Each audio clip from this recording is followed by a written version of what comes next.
Hello everybody, my name is Mackenzie and welcome to that Green Breeze Garage. In this YouTube channel, me and my grandpa bring abandoned, crusty old cars back to life.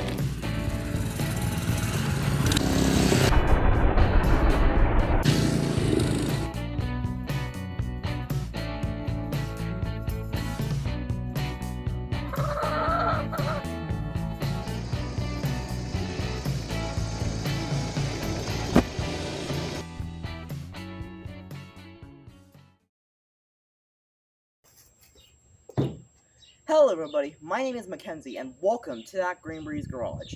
And today, we're going to be taking a look at this. This is my mom's boyfriend's 2010 Subaru WRX. And in today's video, this is going to be just kind of an ownership video of just what's gone wrong with it and all that type of stuff. So, let's get into today's video. So, under the hood, we have a 2.5 liter turbocharged boxer engine, the famous Subaru engine that Subaru has used for years and years and years and years. It's a pretty well-known engine. And we have had an issue with this thing. We still can't really figure it out. It has been smoking really badly. Whenever you drive it, it just plumes of smoke just come out, which could either mean a head gasket or it's burning oil too much. These engines are kind of known for being a little unreliable. Mainly head gasket issues, but also people just... The thing is, when these are in stock form, these actually can be pretty decent little engines if you maintain them, which is what you do with which is what you should do with every car.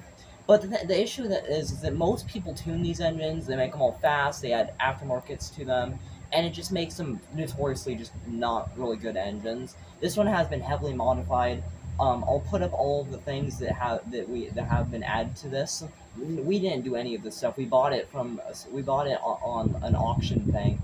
And the previous owner must have done all that. Overall, if you're looking for a WRX with a boxer engine, I would recommend trying to buy one that's unmodified, or at least if it is modified, done in an okay way. Because if not, then these engines can be kind of a little junky, to say the least. So, in terms of the interior of our WRX, as you can see, it is currently actually taken apart, because that's another thing I want to mention. Is the transmission. So it has a 5-speed manual transmission, which honestly, I really think is kind of dumb. I really wish it would have had a 6-speed. I think that just would have made it a whole lot better. But this is the 5-speed, it worked well, and that's all that matters. But actually, it doesn't work well, because we have been having an issue where it just will not go into gear, or it grinds gears. And we actually just had a friend of ours come up who's a Subaru mechanic, and we had him look at the transmission. Turns out, there is all sorts of issues with the transmission. Mainly, one of the motor mounts is squished because the transmission isn't put in properly. So, there's that. So that's what's causing it to not want to go into gear. It's crazy.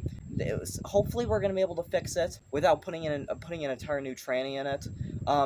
It seems like I don't really know what the logistics of it right now. I'm going to have to talk to my mom's boyfriend later about it. But other than that, though, the interior has actually held up pretty well.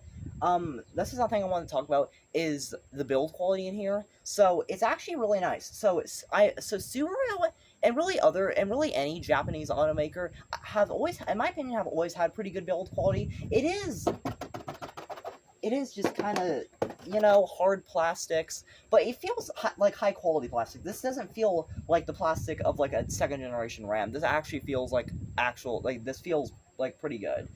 Now, I don't know.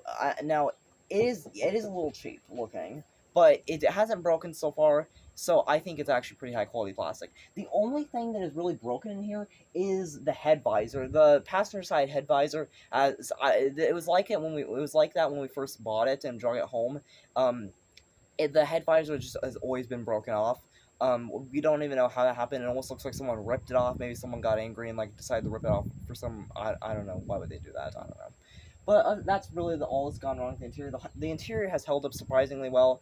It is cheaper. It is cheaper looking plastic, but it is decently put together, which I like. As far as cosmetics go with the 2010 Subaru WRX, it's actually held up really well. Being a 2010, it's not that old of a car, so it's actually held up really well. There's no rust. There's no dents. The paint is a little scratched, but nothing too serious. You can't even notice it. It's just a little dirty right now. So yeah, overall, the 2010 Subaru WRX has actually held up really well, which I'm not surprised about. It's held up, and it's been a pretty good car in that category.